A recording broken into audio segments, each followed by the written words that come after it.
settle for the ghost of you. I miss you more than life. And if you can't be next to me, your memory is ecstasy. I miss you more than life. I miss you more than life.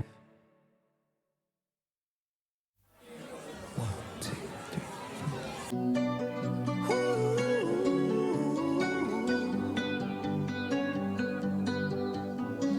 Every time you come around, you know I can't say no. Every time the sun goes down, I let you take control. I can feel the paradise before my world implodes. And tonight had something wonderful. My bad habits lead to late nights, sitting alone, conversations with a stranger I barely know, swearing this will be the last, but it probably won't. I got nothing left to lose or use, or do my bad habits lead to white eyes? Good morning, everybody. Welcome to the SCLOR Flow-Based Market Coupling Operational Readiness webinar. My name is Ruud Otter. I work for Tenet. I'm here together with Mia Pregel. Hello. Mia. Hello. Hello. Hello to all, also from my side. I'm Micha, coming from BSP, but working as a joint working group convener, also responsible to design and implementation of all the necessary prerequisites for the go live. So today we will have next to us here on the screen also our best experts explaining the details on various topics on the agenda. François Xavier from RTE, Patrick and Carol from PSC, Gabor from Mavir, and Matej from PSP. Yes, thank you, Mia. Yeah, maybe for some practicalities at the beginning. You have registered, of course, so during the meeting you can ask questions by forwarding them in with the web interface. Please include your email address, and you can just during the presentations put on all these messages or questions or whatever. And we will try to treat them together with the different presenters. But now it's also time to introduce you a bit. So we have organized a Mentimeter session for that. So if you could use your cell phone for getting into the Menti, use this number. We could also see what are you, the audience for this meeting. There will be a bit of a time lag between questions, so please don't worry if you sometimes have a bit of silence. But the first question is what type of organization we have in the meeting. So if you could fill that out in the Menti. Then we can show that on the screen in a minute.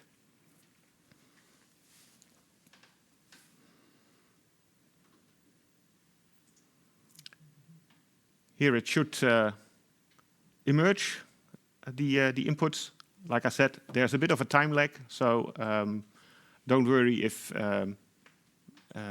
there's nothing visible yet. We see the first coming in.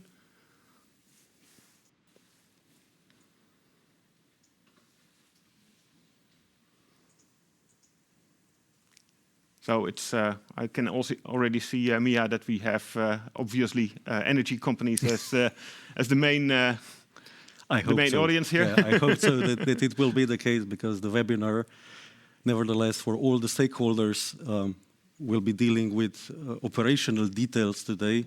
So really about the procedures, details about decoupling potentially. So yeah. It's really about the operational side, isn't it? So indeed. So we have others from European institutions, regulators.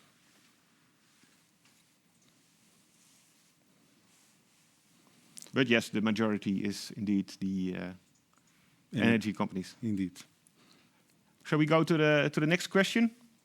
And it is maybe asking about your experience you have in the energy sector. So it would be good to know what level of expertise there is in the room. Ooh.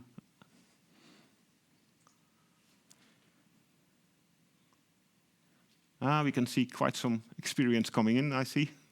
So tough questions later on are following. Yeah. Please don't hesitate to ask.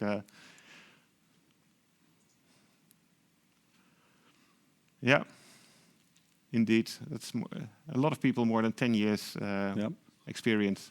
Maybe it's also good to mention that more than 400 people have registered for today's workshop.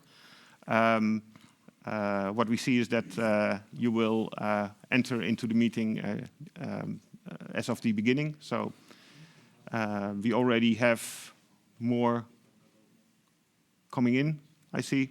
So yeah.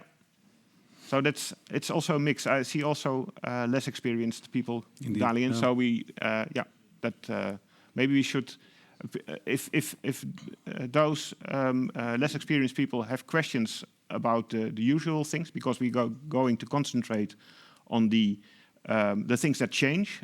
Please don't hesitate to ask. Okay, then the last question on this introduction of the audience is why do you participate? And this is actually a question where you can just put in your basically your needs for information. So what kind of information do you expect, so that we can check that in the end. So please type in any word, and we will see what will be the biggest concentration of words in for today's workshop. So I see already education popping up. Learning about flow-based, that might be something else. Core, for better understanding, okay.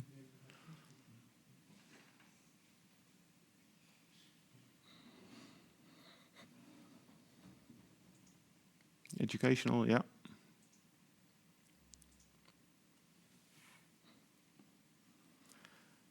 Operational readiness. Yeah, that's a good point. Yeah. Price forecast. I'm not sure whether we can provide that, but do you have a crystal ball somewhere? We don't have a crystal ball, indeed. Okay. No, unfortunately not. I assume that the audience is better equipped than we are. Decoupling, indeed, that will be the agenda topic. Yeah. That's good. Yeah. Okay, let's outline the agenda for today. First, the general purpose of today. So there was already this point about learning about flow-based. That actually we treated in the workshop we did in November last year. So if you need to know more about that, please refer to the recording of that and also the presentation. It can be found on the ENTSO-E website, on the core section on the ENTSO-E website. You can also watch the video on YouTube. We provide the link here. So please be aware that this workshop is really focused on the operational aspect. So what happens every day in, maybe not every day, because we also treat if things go wrong, but what happens if in the operational world to prepare for go live.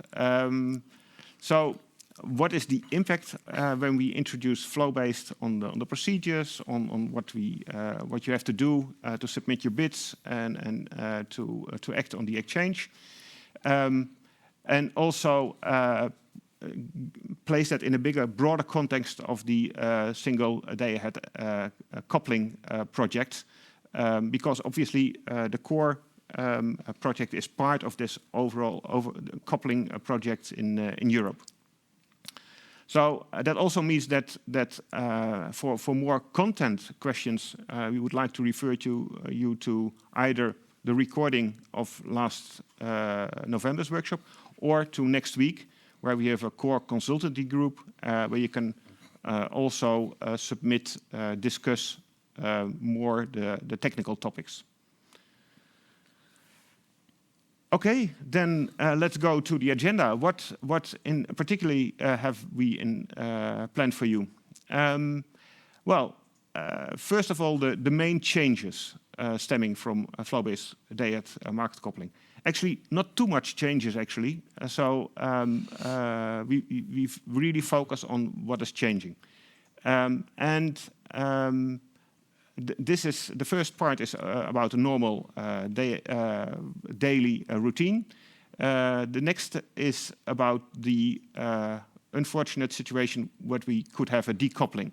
So what happens if we decouple, and there are also changes in that process. And then in the very unfortunate situation where there is a rollback to the current situation, we also have some procedures we want to share with you. Maybe to place the core or market integration in general into the larger context. Why we do market integration, market coupling.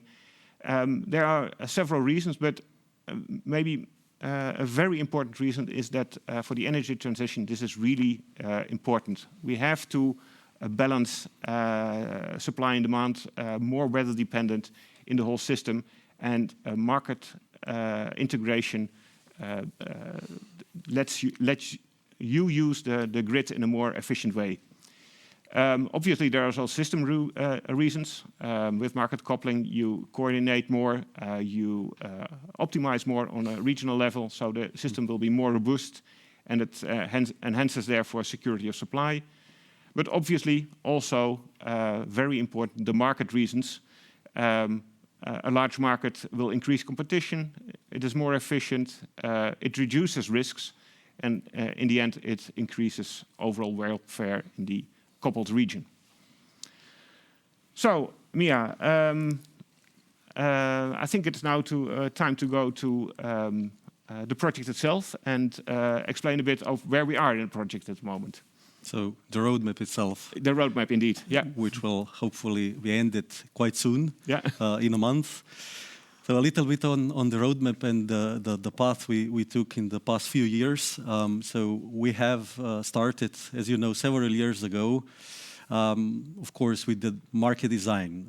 We are focused here, as Ruth already mentioned, on the, let's say, main part of this slide, so the green one as a common project. The last workshop was focused on the blue part above. So after market design and all agreements on the changes we did, of course, we started implementing, and there are two main elements we implemented. The procedures, we will shortly speak about that also today, especially about those for unfortunate situation. In parallel, of course, the local IT implementation, all the developments or on local systems, including one common one, so the PCR one, dealing with the calculation itself. There was also one stream, very important, which was shared by let's say, TSOs and NEMOs. So it is the external parallel run. You are aware of that, looking into the simulated results. So we try to provide the simulation, what if happens. And this is ongoing now for more than a year and will last until the go live. And then we came to the last part before the go live. In the past few months, I would say the most important part of the project, which is the testing of the solution we figured out, we agreed. And this is now in the last final stage on European level before we go live. I can also share that on the end, operational contracts can be signed. Already they are in the signature process, so we are actually really ready for go live. In detail, maybe last achievements and project steps, including the main milestones. So focused on testing, we did functional and simulation testing. Mainly important first to integrate all the systems. You know that there are many parties involved, service providers of each party. So this is the number of tests were quite high. And then after that, of course, all the procedures were tested so that we drafted properly all the steps for the market coupling, especially those changes mentioned in stemming out from the core flow-based market coupling. So in the moment, what we are doing is that we are finally testing together with our colleagues on SDAC. So all the necessary changes are now on pan-European testing floor, where all the parties, even those not being involved in our project, are testing with us that the processes will be properly implemented and that they are ready for go live. So that's actually the status. In the last phase, actually, what we are doing, we are trying to secure the robustness of all the systems and procedures, and that is the main goal in the last few weeks before go live. We will speak about that also in the end of the presentation today. So that's from my side all as a short introduction, but I propose that we go to our experts and deal with all the topics we put on the agenda. The first one is Patrick from PSE. So Patrick, please. You can take over the controls now, so you can click to the next slide. Right, thank you, Miha. So let's start with the geographic scope of the core flow-based project.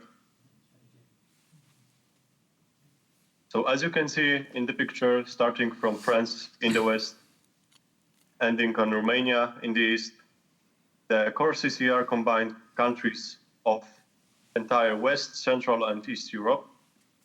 And the current CWE region, which is combined of France, Belgium, the Netherlands, Luxembourg, Germany, and Austria, will be extended with the Czech Republic, Slovakia, Poland, Romania, Slovenia, Croatia, and also Hungary. And all those internal borders, so borders between these countries that I have already mentioned, are going to be expressed in the flow-based parameters. So namely available margins on the critical network elements and also power transfer distribution factors. All external borders, so for example, the border between the core CCR and the Nordic one, will remain in the NTC model, which I will elaborate later. There is one note. Despite the delay in construction of the Hungarian-Slovenia interconnector, the border will go live with the core flow-based market coupling in so-called technical go live. More details can be found on the website of the relevant TSOs in the press release, which will be enclosed to the presentation. The link is visible below. So as we know the geographic scope of the project, let's start to compare the differences between the NTC model and the flow-based approach. So the NTC model, the currently mostly used approach to calculate the capacities, is a way to determine the maximum export or import between two bidding zone borders. Basically, TSO says or determine one value in one and the other direction per market time unit. And with this approach, only the intuitive flow is possible. So from the lower price area to higher price area. The new introduced approach, the flow-based model, is an alternative to the ATC model, to NTC model. And it is introduced in order to more precisely reflect the physics of the grid. So TSOs will now determine the list of critical network elements, remaining available margin on the given critical network element, and the power transfer distribution factors, which is a ratio that determines the incremental change to the real power flow on the given critical network element resulting from the exchange. And due to this fact, in order to check what is the maximum commercial exchange between two bidding zone borders, you would also need to take into consideration the exchange on other between other market areas.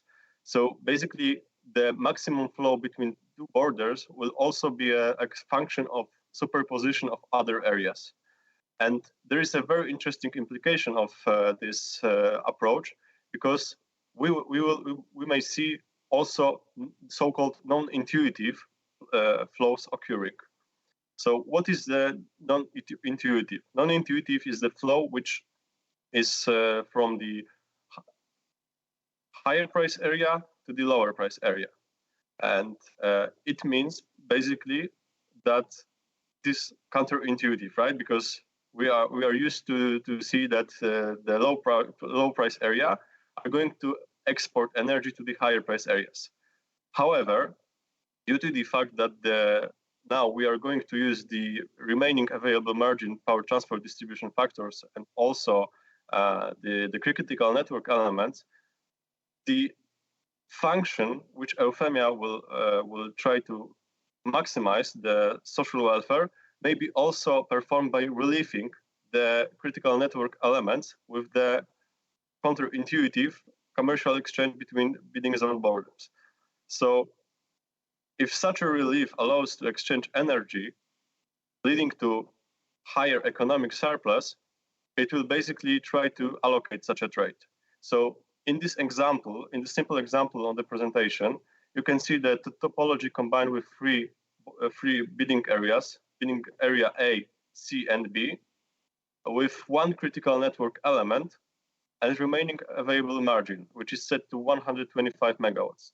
As you can see, the function, the formula on the presentation, basically 0.25 on net position A minus 0.5 multiplied by net position of bidding zone B minus 0.25 multiplied by net position of C must be equal or lower to 125 megawatts.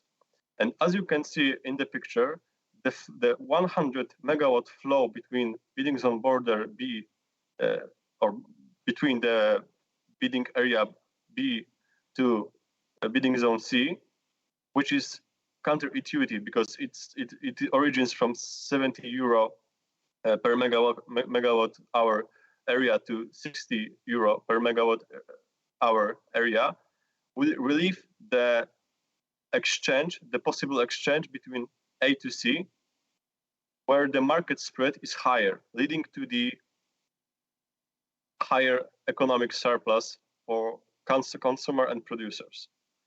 So this follows the Acer decision number from 2022. From 2020, and this leads to maximization of the global social welfare in the market coupling. And last but not least, there are minor changes to the topology. One is related to the shadow auction, so the fallback procedure, and the second one is related to the virtual bidding zones. So regarding the shadow auctions, the technical profiles which are currently used by 50 Hz and PSC are going to be decommissioned. So following the capacity calculation methodology, only the single interconnectors will be present in the topology. So all those borders will switch to single interconnect, or those technical profiles will switch to interconnectors. So namely Germany, Poland, Poland, Czech Republic, Poland, Slovakia, and Germany, Czech Republic. And also there were distinguished two scheduling area on the German side. So there was a German 50 Hz CEPS and a German Tenet CEPS. But now there will be one capacity pool on German-Czech border. And regarding the virtual bidding zones, the currently used PLC and German 50 Hz virtual bidding zone are going to be decommissioned. The allocation constraint, which was modeled by the interconnector between PL and PLC, will be substituted with the net position allocation constraint, which will be applied directly to the Polish bidding zone. And the 50 Hz will be deleted due to the fact the capacity calculation is different. We introduced the flow-based market coupling, so it's no more needed because it was mostly used to reflect the NTC, which were calculated per two borders, namely the Polish one and the Czech Republic one. And that's it from my side. I hope all pieces of information were digestible. I'm looking to answer any questions if there are any at the end of the first let's say, panel. Thank you. Thank you, Patrick. You heard that there are many important changes coming, not only flow-based, but also that we are changing from intuitive to plain. So it is really important change to understand that the flows can happen in, I would say, wrong direction, but now allowed. So we are also collecting the questions, but we will take them immediately after next speaker. So Gabor, please. Yeah. Good morning. Let me continue with the next main topic, that is the financial transmission rights implementation on long term, because it's somehow linked to the core flow-based market coupling go live. So during the next section, I would like to introduce the main changes with regards to this topic. And yeah, let me change my slide. So yeah, here we have the brief summary what could be expected. I will touch three main part of the topic. What is the legal background of the implementation, which borders shall be affected, and here we will have some sub-conditions as well that I will present you. Then finally, I will summarize what is the expected timeline and when it will be launched in practice actually. So let's start with the legal background. As you may already know, there is a third amendment of the core long-term transmission right design where the core TSOs already define the FTRs, the financial transmission rights, as a target solution or target design. So that's why we initiated this implementation. And it means that the borders where we still have physical transmission rights together with use-it-or-sell principle, we will switch the long-term allocation to the financial transmission rights options that is defined as a possible type of the rights in FCA. So that is the main aim from the core region or TSOs in core region. What it means in practice, actually the biggest business consequences of this design change is the fact that after we will have financial transmission rights, there will be no possibility to nominate anymore, at least on long term. So I really guess that all of you or almost all of you already aware that, because we have some borders in core region where already have financial transmission rights. So that's exactly the same design, but we extend the solution to the other borders as well.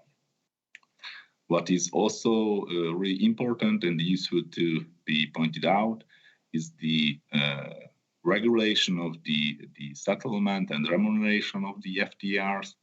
And of course, all the relevant rules could be checked or assessed from the EU HAR regulation.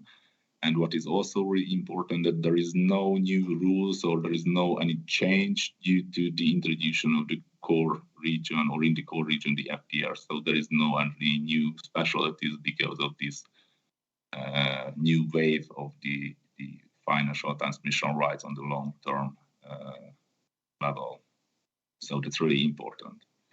Then let's see the affected borders. Here you can see the list. And as you can see, it's almost all the core internal borders. So after this go live, almost all the core borders will be switched to the financial transmission rights. So let me refer back to the fact that after this time, there is no possibility to nominate and physically deliver the electricity at long term. So that's the main consequences again. But here we have one exception, that is the Croatian-Slovenian border, where the PTR shall be maintained because of the relevant and still important interstate agreements. So on this border, we need to keep the PTRs. That's the one specialty within core region, as I mentioned previously.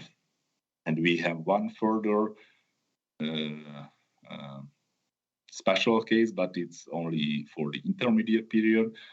It's the Hungarian-Slovenian border, because this border is not commissioned yet, and it will not be commissioned before the core flow-based market coupling go live. So that's why the long-term allocation could be launched later on. Especially it could be launched by the monthly allocation after the core rollback period, that is 6 weeks. But this design will be presented later on during this webinar. So I would not go into the really details what is the rollback period, because it will be presented. But it's really important that until then, the Slovenian-Hungarian border will not be allocated at long-term or monthly level. Then the last main section is the timeline that we are foreseeing. In line with the regulation I mentioned, I mean the long-term transmission right design, the core TSOs will need to launch the FTR allocation as early as possible after the core flow-based market coupling go live.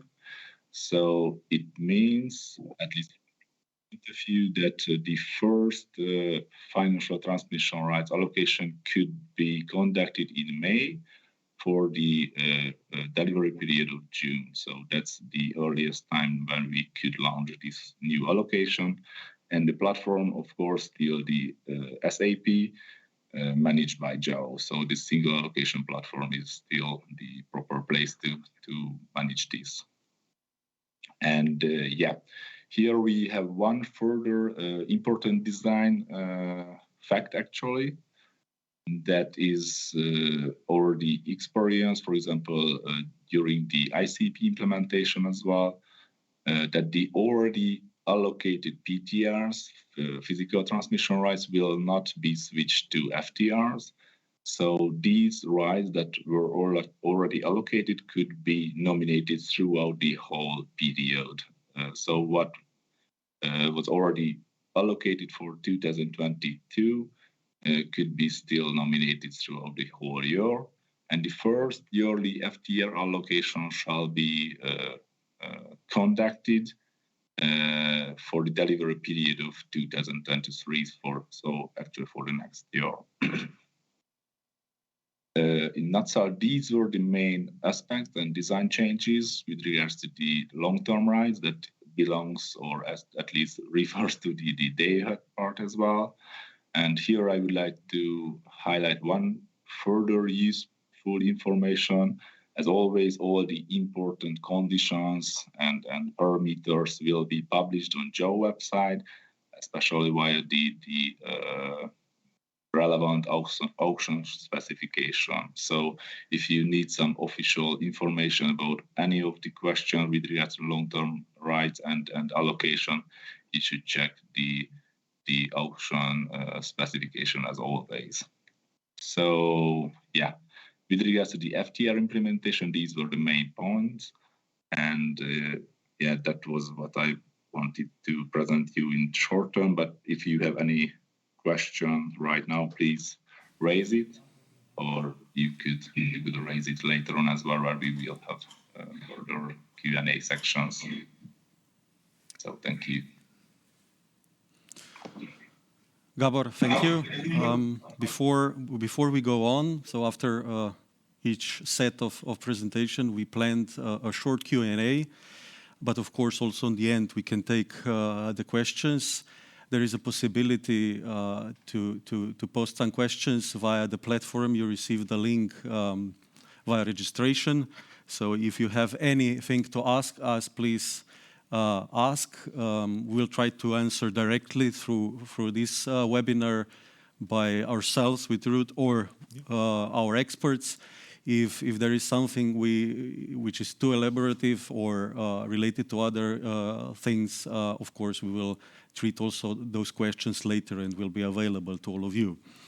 But if we go directly to the presentation, we just have maybe a short detailed question we have. So Gabor, from your side, you're coming from Hungarian TSO, so there was a fact mentioned that there is a so-called technical go live on the interconnector between Hungary and Slovenia. So from perspective of stakeholders or market participants, what does it mean that we have a technical go live? Yeah, that's an interesting question. Actually, technical go live means that the parties agreed and elaborated all the design aspects, including the IT infrastructures and procedures and agreements, that the Hungarian-Slovenian border is included everywhere. And by this approach, we will be able to launch day-ahead allocation after the, let's say, physical readiness of the interconnector immediately. So after it's ready to be allocated, we could launch it via this design because we already prepared by this approach. So the technical readiness means in practice that all the necessary implementation will be done before the physical readiness of the interconnector. So that's the real meaning of that. Okay, thank you. So actually this means we have a go live. There will be no specific additional go live for core for this particular interconnector, and there will be specific information provided by not only project but especially the responsible TSOs on that interconnector, so by Hungarian and Slovenian TSO via a dedicated web page or press releases and all other communication used for such case. Maybe Gabor, again to you, a short answer. We heard regarding the PTRs, FTRs, there is one exception. Maybe not really in detail, probably the topic is quite broad since there is an exception, but still, so if we understand correctly, there is one border where PTRs will remain in place and actually no FTRs foreseen at all. Yeah, exactly. Yeah, as I mentioned, this border is the Slovenian-Croatian one, where we will keep the current design, meaning that at long term, the physical transmission rights will be kept. And it's really needed because of the interstate agreement I mentioned. And under this agreement, the concerned countries manage the generated power in the common nuclear power plant. So that's why they need this possibility. Actually, they need the physical delivery possibility. So that's the main reason behind that. Okay, thank you. Thank you, Gabor, for this elaboration. So if there are any questions further on, please feel free to fill in the registration for the questions, and we will take additional things after the end of presentation on the end, where the general Q&A is foreseen. But I propose that we start with the next topic, which is the topic on the decoupling cases. These are the procedures which, in principle, we don't want to happen. So they are there, hopefully never used, but still it is important that we present to you what is the main change on that side due to the implementation of core flow-based market coupling. So, Matej, please, the floor is yours. Thank you, Micha.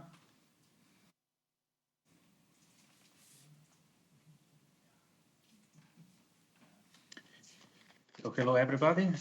My name is Matej Kudec and I work in Market Operations Department at BSP.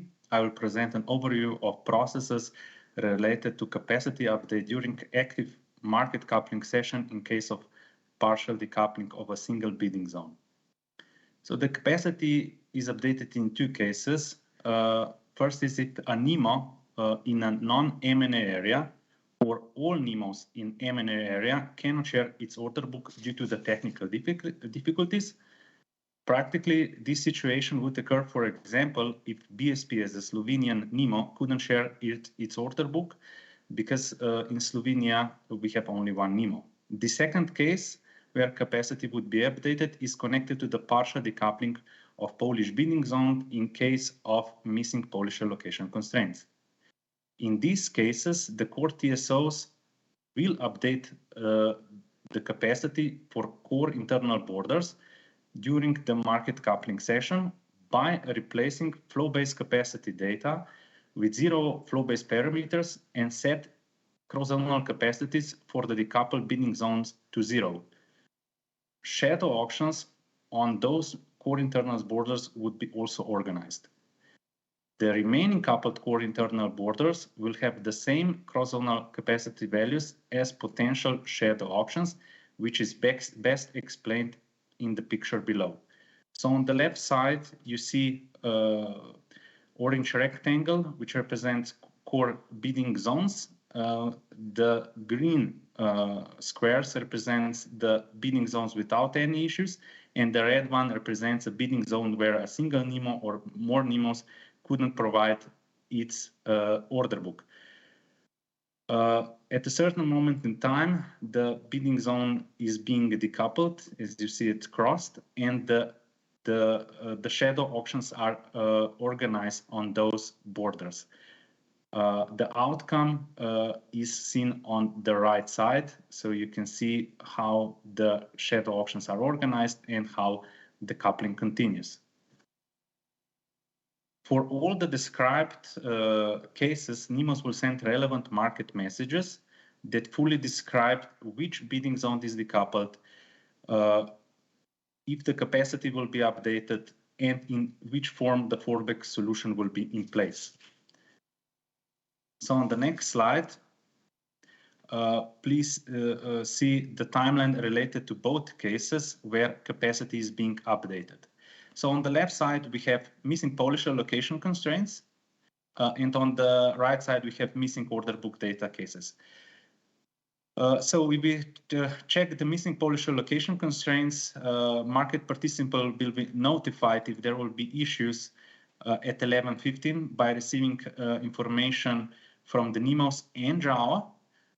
If the issue will persist at 11:25, JAWA will end bid submission for shadow auctions for the concerned interconnectors.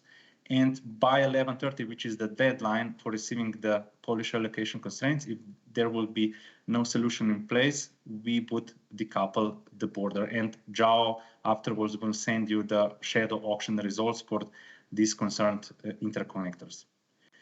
In the case of missing order book data, market participants will be informed by NEMOs and JAWA at 12:40 on the issues that we have. And you will be asked to update your shadow auction bids. And at 12:50, JAWA will end bid submission. The NEMOs have chance to solve the issue by 13:05. And if the issue is not solved, market participants will be notified by NEMOs that there is a partial decoupling of a specific NEMO and that there is a possibility to reopen order books and you will be able to update your bids. During this process, JAWA will also start sending the shadow auction results, and afterwards you can place your bids until 13:25. So this is all from my side. If there are any questions, I'm happy to answer them. Matej, thank you. Thank you for your presentation. Nevertheless, that we all hope that this will never happen. It is important for all market participants to know all these details. We have already one question now regarding one particular detail. We already have flow-based market coupling in CWE, but here it is presented as a new thing, a change. So why or how did you decide, or how did we decided to implement single bidding zone decoupling in core region, but this is not part of the current design in CWE? Yes, thank you, Micha, for this question. So the reason is that in current CWE, we have only areas where multiple NEMOs are present. With implementation of core flow-based market coupling, we are implementing also or connecting also the bidding zones where we have a single NEMO. So in order to reduce the possibility of declaring the full decoupling, we have chosen the path that there is still a possibility to have a market coupling session, even if a single bidding zone is being decoupled. Okay, thank you. So it is, let's say, quite some improvement due to the different setup of NEMOs between bidding zones and ability to actually limit the damage or limit the issue to the bidding zone where it occurs, and other bidding zones, other NEMOs and TSOs can let's say normally or almost normally proceed with the process itself and provide the market coupling results. Right. So I think this is quite an improvement and solution which shows the robustness of the especially procedures and parties behind. Okay, I propose that we continue. Yeah, let's go to the timings, I suppose. Yeah, definitely. So we have our expert on timing. So Francois Xavier will present us the new operational timings, not only related to core but to whole SDAC. So it is important for whole Europe. So please, the floor is yours. Yeah, good morning, everyone. So my name is Francois Xavier Dotraz, working at RTE at the European Market Integration Department. So indeed, I will elaborate on the full decoupling timing. Let's go to the first slide. Yeah. So currently, the SDAC full decoupling is triggered at 2:00 p.m.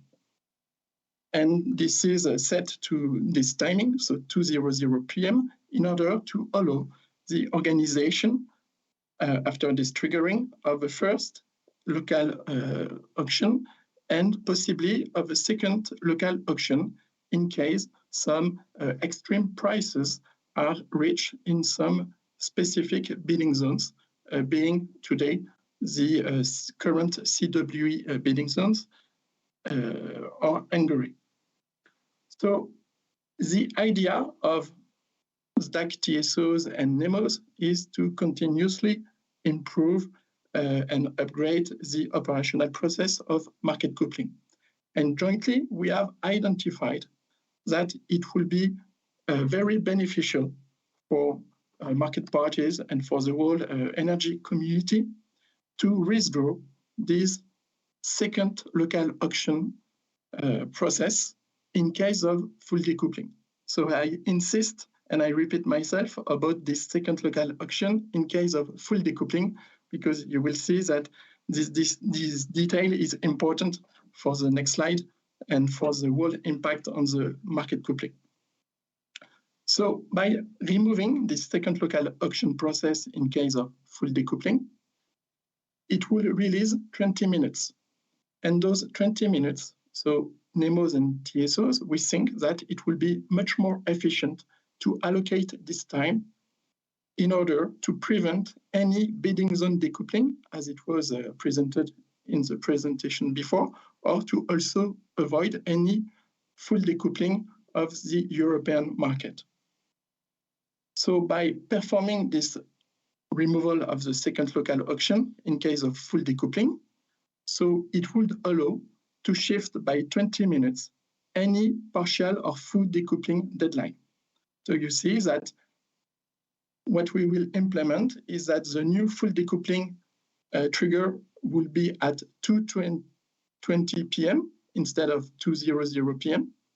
And also, this is very beneficial because it will also impact positively the partial decoupling deadline. So because we will shift it by 20 minutes as well, from 12:45 up to 1:05 p.m.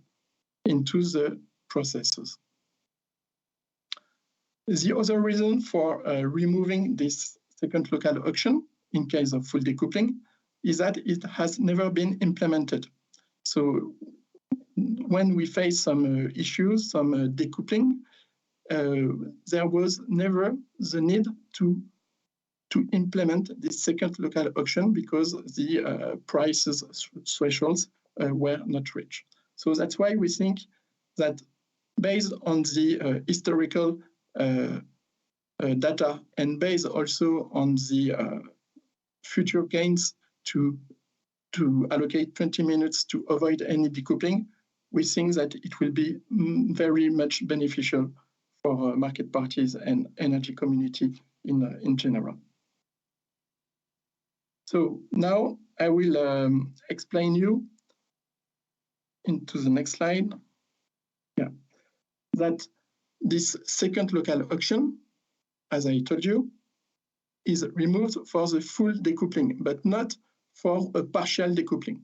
So we will still facilitate where it is foreseen, so in CWE bidding zones plus Hungary, the organization of a second local auction in case of partial decoupling. Okay, so it means that only CWE bidding zones and Hungary will benefit of this second local auction in case of partial decoupling, but it will still be facilitated after 1:05 p.m. with the new partial decoupling deadline. So here, I repeat, but those 20 minutes shift will be beneficial for the whole market coupling process, not only for the full decoupling, but also for avoiding any partial decoupling.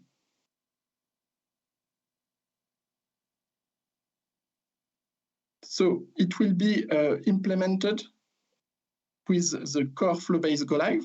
So next slide. So the new timing, so from 2:00 p.m. to 2:20 p.m. will be implemented together with the core flow-based go-live, so on 20th of April. And on the legal side, so the fallback procedures are impacted, and there was organization of a public consultation into the impacted CCRs, so which are listed into this slide, so core, North Italy, GRID, SWE, and SEE, where we need a formal NRA approval in order to change this full decoupling timing. So the NRA approval is expected before go live. All lights are green on this topic, and so it will be implemented together with the core flow-based go live. So Miha, I can give you the floor, and if there's please communicate them. Thank you for this important part of today's webinar. As already said, it is really important to understand that this is a change impacting also core region, but not only core region. I mean, this is the change which will be implemented also for other regions, and the improvement will give us additional 20 minutes for resolving potential issues occurring during the market coupling session. So it is an additional safety measure, safety net for us to give possibility to deliver results and allocate capacity if there are issues in the process. But maybe a question we have here is, there is a removal of second auction, but let's go to that detail maybe again, François-Xavier. But not total removal. So again, if you can elaborate that we can really properly understand that.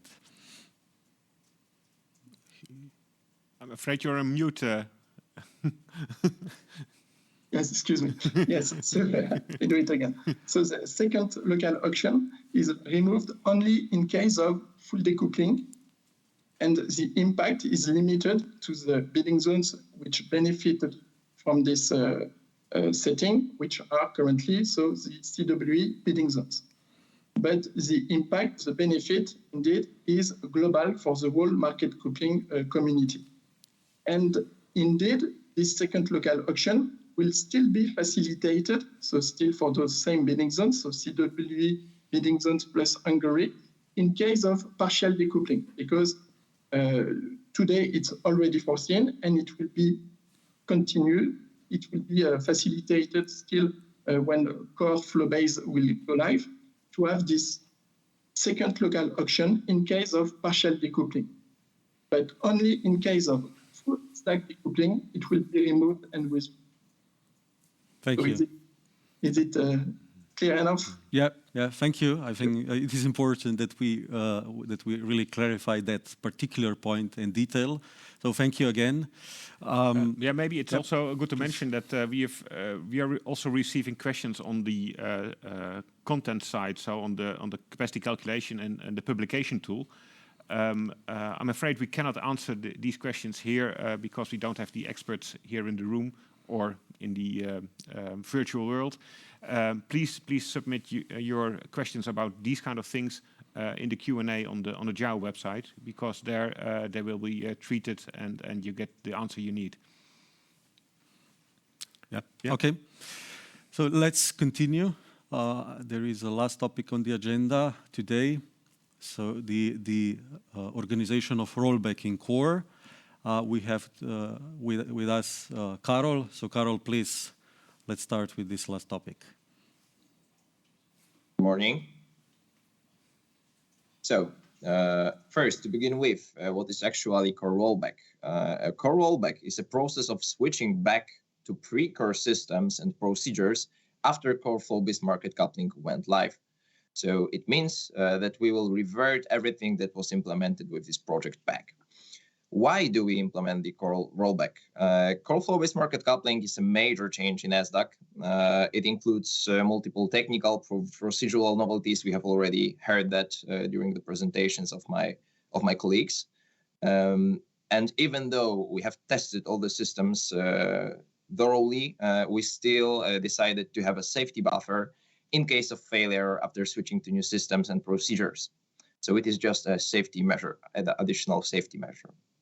And main principles of rollback. First, rollback period is set to 6 weeks after the go live of the project. So it means that if the project goes live on the 20th of April, after the 1st of June, there will be no possibility to roll back the setup anymore. During the rollback period, no major changes in SDAC will be introduced, and this is caused because rollback is connected to other projects, which I will mention later on, which make it just impossible to provide any major changes in SDAC. If rollback is triggered, parties need to revert back to pre-core systems and procedures within 2 days, and this is also explained in the next slide why exactly 2 days are needed. And first trading day in a rollback setup needs to be a working day, and this is actually caused because we would like to provide both market participants and ourselves with some time for preparation to correct our systems and behaviors to be prepared for the new market reality. What are the rollback triggers? When can we actually roll back the core systems and procedures? So rollback is decided by the core joint steering committee, and core joint steering committee can decide to issue it if for at least 3 consecutive days core malfunctioning caused full decoupling or partial decoupling, or capacity calculation resulted in default flow-based parameters. So it means that just capacity calculation failed. And also it is needed, there are additional requirements that during the investigation, it becomes apparent that either the incident is found but cannot be resolved within 3 days, so it is very significant, and we cannot just fix it in fly, or the incident is not found, which is even worse, and cannot be reproduced. Therefore, we would like to avoid impact on the market anymore. That's why we want to revert the system back. Okay, so in the next slide, you can see what is actually the impact on the market. So we have distinguished 3 days for the rollback. The first, the D day, is the rollback trigger day, the day when we decide actually to trigger it. Then we have a D+1 day, which is systems reinstallation, and D+2, which is coupling in pre-core setup. In the first day, core joint steering committee decides to trigger rollback after the market coupling session ended. So of course, we do not intervene within the market coupling session. We do this only after it ended. Market participants are informed about the situation and next steps to forward by JAO, TSOs, and NEMOs. So you should be fully aware of the situation, and there will be many communiques from many different sources which should guarantee that you will have this information. Core parties prepare their systems for a switch. We don't do anything yet. We are just preparing our resources, IT people, IT stuff. That's what's going to be happening in the D-Day. Then we have the second day, the systems reinstallation. So the core region is decoupled. So we have shadow auctions on core CCR interconnectors. They are organized by JAWA in a core topology. This is very important because currently the shadow auction topology, as was mentioned by Patrick, is different than the one that will be used after the core flow-based market coupling go live. So here we are mentioning the actual core topology without the virtual areas and without the technical profiles. Local auctions will be organized by NIMUS, and some non-core interconnectors, this is also very important, are also impacted. So even though SWEPOL and LEADPOL, for example, are not part of core flow-based market coupling project, due to the decommissioning of the virtual area PLC, they are also affected by the core rollback. And also by the end of this day, after the day-ahead session ended, core TSOs and EMOs reinstalled their IT systems in order to achieve compatibility with the pre-core setup. And then we have the finishing day, the D+2, which is coupling in pre-core setup. So it's like a new old setup. And market coupling session is organized in a pre-core setup. JAWA is ready to activate shadow auction in pre-core topology if needed. Of course, we all are aiming to have a normal coupling and no need to engage JAWA in shadow auctions then. What is the impact outside of core region, actually? We already know that there are several projects that go live together with core flow-based market coupling, which are partially independent. Two of these projects will be impacted by core rollback, so they will also be reverted back. And the first one is IBWT M&A. And the second one is the new SDAC decoupling deadlines. About the new SDAC decoupling deadlines,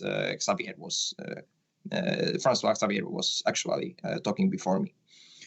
So we are reverting these changes back with the rollback to the old timings and to the old setup of the IBWT region. And I would like to inform you also, as a closing statement of this presentation, that core parties will bring back core systems as soon as possible after issues leading to rollback are solved. We'll do everything that we can to not hold this situation for too long and to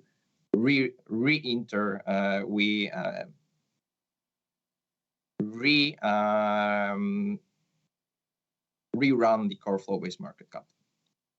So that is everything from me. Thank you very much. If there are any questions, I will be more than happy to answer them. Karol, thank you. Indeed, they are. It seems that there are some detailed questions about the rollback. I think it's quite understandable since the process it will be quite disruptive. I mean, for all involved parties, either in project or on the market. So let's go through them. There is one question. I will read it directly to you. It's a little bit longer. So does rollback also mean that it will be rollback for all accompanying features, not only the core flow base? And here it lists discontinuation of technical profiles, virtual bidding zones at the Polish borders, introduction of FTRs, the cancellation of second auction in case of full decoupling, so the new timings. So does it mean that everything will be rolled back, as you said, to the previous state? Not everything. The thing that is not being rolled back are the FTRs, which Gabor was talking about. But the two others that were mentioned, so the technical profiles on Polish and German borders, they will be brought back with a rollback. And also the second auctions and the whole change of the SDAC decoupling deadlines, it will also be rolled back. So it will be brought back with this process. Yes. Okay, thank you. Then we have a next one. So a general question, why we are doing that rollback solution since, for instance, interim market coupling going live last year went live without this safety measure? Yes, thank you. So we believe that core flow-based market coupling is that significant for the market that we wanted to reassure ourselves and market participants that whatever happens and whatever will be the circumstances after the go live, despite, of course, the thoroughly testing, I need to highlight this, that we have tested the systems and they are, in our opinion, robust and ready for the go live. Whatever happens, we would like to assure that we won't cause too much issues in the market coupling sessions if our systems or procedures fail. Okay, thank so you. I would call it an improvement towards the ICP. Okay, thank you. Thank you. The next one, it is a detail for two borders cables, sweep pole and lead pole. So what does it mean that they are impacted by core rollback? You briefly mentioned that on the slide and in presentation, but maybe can you elaborate more? Yes. These two interconnectors are currently in current topology connected to the virtual bidding zone PLC. As Patrick mentioned in his presentation, the virtual bidding zone will be decommissioned and it will be replaced with the net position allocation constraint. So due to the fact that this topology, these two cables are connected to a virtual bidding zone, during the rollback, we will have to decouple them actually because we won't be able to provide capacities for the different bidding zones, because with the core flow-based market coupling, the capacities will be provided for example, PL, SE4, and PLLP bidding zones. But with the current topology, they would have to be provided for PLC, SE4, and PLC LP bidding zones. And that is just a technical, let's say, feature that forces us to decouple them during the system's reinstallation day. Okay, thank you. Thank you for that detail. Also, next question you already answered. So the introduction of FTRs and impact on that by rollback, we covered that already. And the last one in the moment is related actually to general actions by market participants. So what they should do if the rollback is triggered. So if we trigger the rollback, we communicate that, they acknowledge that, what they have to do after that. Just be prepared with the systems that operated the previous topology. So nothing changes in the technical side, I would say.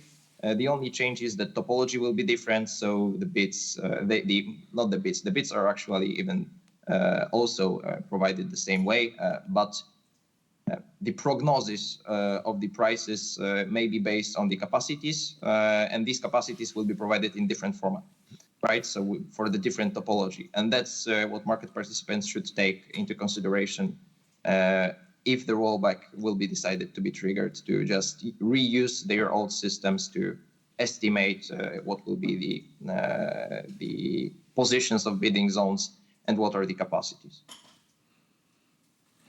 Thank you. Thank you. I think this is really important. So basically, market parties, market participants should do what you did before the go live. Of course, we understand that it is the disruptive process. We will do everything possible to avoid it. But as Karol mentioned, nevertheless, the tests are organized, that we tested the systems for a long time, procedures. We implemented this last safety net where we want to ensure that even if we really fail, and you saw presented the reasons that we will be able to offer to the market, also in this case, the solution itself. So yeah, that was all. Let me check again of the questions. I should mention maybe there is a lack of receiving the question or sending a question by you and receiving by us. If we don't get them now in this moment or immediately after, then we will of course follow up those questions afterwards. But in any case, you mentioned we also did so with the previous workshop. So there was a document drawn up to accommodate all your questions, and actually partly were also published on the Q&A on Agile. But maybe Mia, maybe you could summarize the main changes we are facing now with the go live of flow-based. Yeah, I will go shortly or quickly through main topics presented today. So what we wanted to show you is actually that in the terms of topology and cross-border allocation, of course, we are bringing significant change because we are changing from the ATC to flow-based. Yeah. But in principle, in the terms of topology, all the borders are already there. There is one remaining border, and this is the border between Croatia and Hungary, which is in the moment still in the explicit allocation. And this one will be newly introduced in the terms of implicit allocation. But otherwise, all borders are already part of the market coupling session. Now they will be based on the flow-based calculation. Exactly, but that there's a change, of course, in the virtual areas. Of course, that is definitely the change. Then what we second really important change is, of course, that all involved parties, all involved in the market coupling process, in the results, have to acknowledge the possibility of introduction the flow-based plane, so possibility that we have cross-border flows in, let's call it wrong direction. I mean, counterintuitive. Yeah, indeed, from the higher to lower priced area for the sake of social welfare. So that is one really important change. Third one mentioned is the introduction of FTRs on almost all borders. Again, we have one exception, the Slovenian-Croatian border. Gabor briefly mentioned the reasons. So there is an interstate agreement between two countries which prevents the implementation of such mechanism, the FTRs. But then actually the result is from the procedural side that actually procedure disappears, the nomination. Is that right? Yeah, absolutely. Yeah. So it's not really a significant change in the terms of procedure, but in principle it is for market parties. Yeah. Exactly. Yes. Then we have one important change, what is implemented today in the flow base in CWE. It is the new decoupling case, which is the improvement of the event we hope to avoid at all, so that we are able, even in the flow-based region, to decouple one single bidding zone, the bidding zone which is in question with issues on NEMO side. So I think that this is really one of the most important changes in the fallback procedures we implemented, because we will really isolate the problematic bidding zone and enable other parties to continue and limit the damage in this case. But indeed, from the timing perspective, that also means that there's a wider effect of this change than only core. It's also impacting other SDAC timelines. Indeed, for the change of the timings, the next important message today, it is of course change in our procedures, but not only our. So you can be sure that all other parties in SDAC, all other bidding zones, from Spain, Italy, Greece to Nordics, will change that together with core flow-based market coupling go live, and will accommodate that change to the fact that we will give, in case of issues occurring during the market coupling session, additional 20 minutes to save the operation actually itself.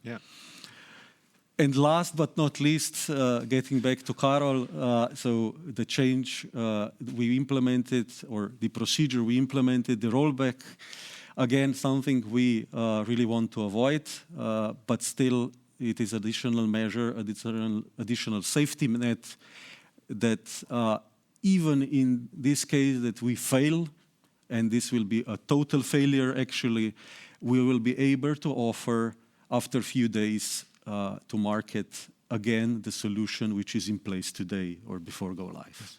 Yep. Yeah, so these are probably the most important elements of today's webinar. Right. I see no additional questions coming in. Okay. So I propose that we go to the closing side of this webinar.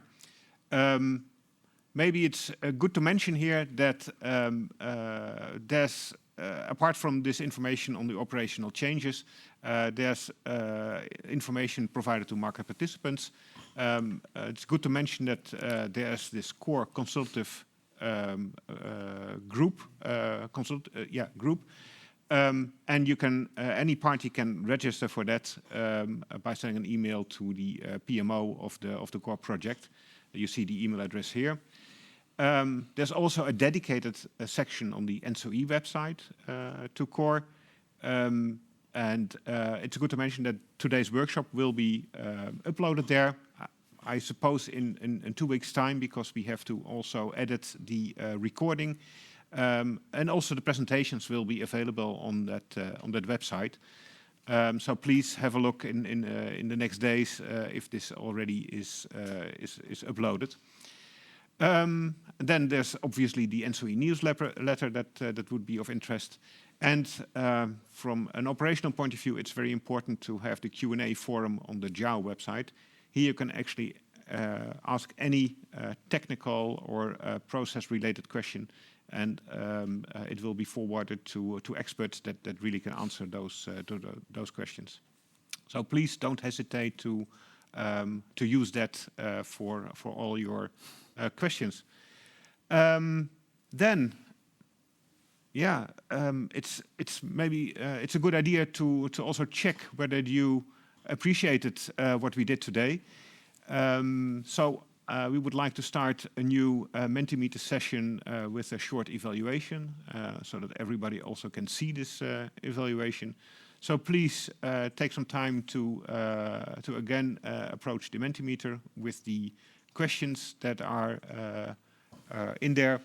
And the first question is about the understanding. Have we, increased understanding of the procedures, procedural changes for core?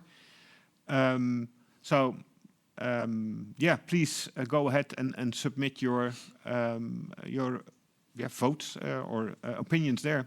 So it's either a bit, fairly, or very much. I think not is not really irrelevant because we did provide at least some information. So Mia, yeah, maybe I don't see anything coming up yet. Yeah, the first ones are coming in.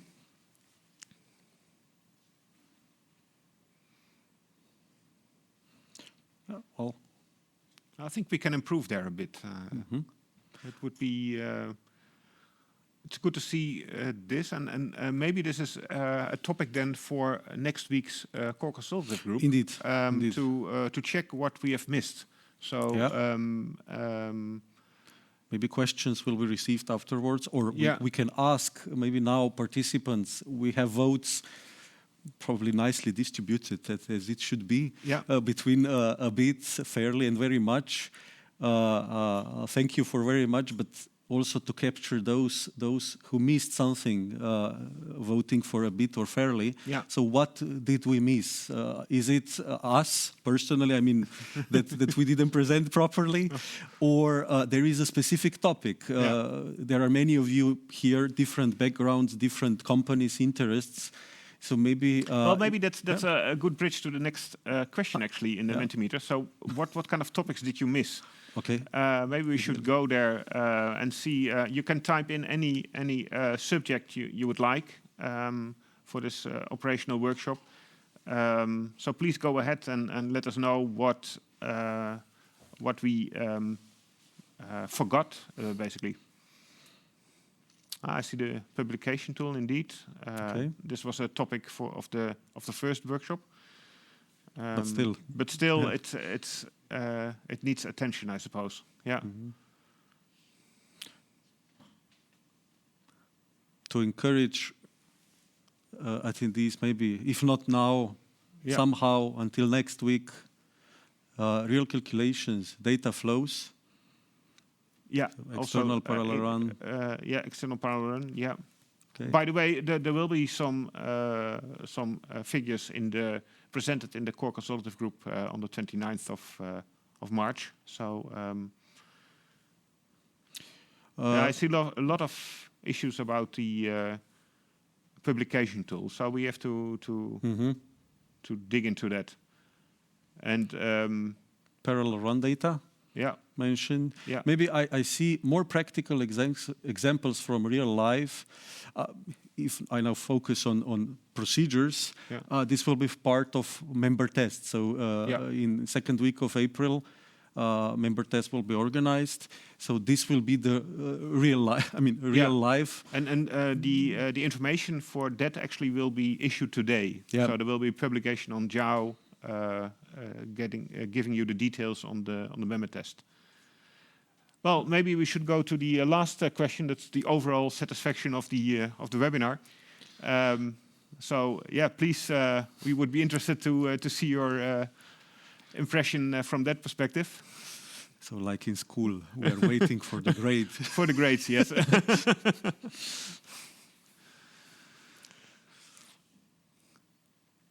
We also changed a bit the approach in the webinar, of course, with layout of but that shouldn't be the main topic, of course. So, yeah.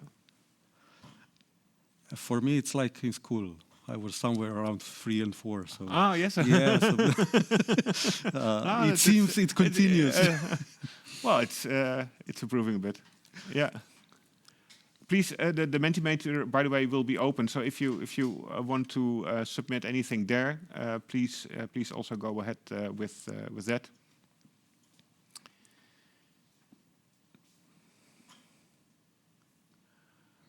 Well, yeah, it looks quite well. It looks, on average, average to good, I would say. Okay, thank you very much for participating in this webinar. We hope to provide you with the recording, as I said, and also the slides information.